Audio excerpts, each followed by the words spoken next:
শিক্ষাটা দিয়েছিল আনসার বাহিনী, জিডিপি, গ্রাম সরকার, এগুলো আমাদেরকে ট্রেনিং দিয়ে রাখছিল। তখন আমাদের কোনো কর্ম ছিল না, ঘরে ভাত ছিল না। ওই সময় গম টম দিয়ে আমাদেরকে চালিয়ে নিত। যাই হোক, তারপরে আসলো আপনার এরশাদ সরকার একটা কি করলো, বাংলাদেশের রাজশাহীতে রেল নিয়ে আসলো। রেল আনার পরে অনেক লোকের চাকরি হলো। চাকরি হওয়ার পরে আবার এসলো আমাদের আপনার ইরি ধান নিয়ে আসছে,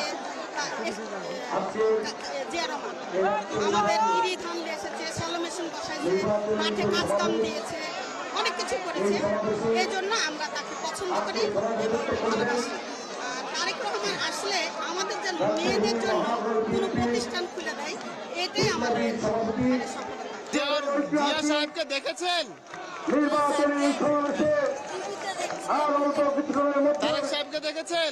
আমাদের মাঝে আসবে, একটু পরে আসবে। আমাদের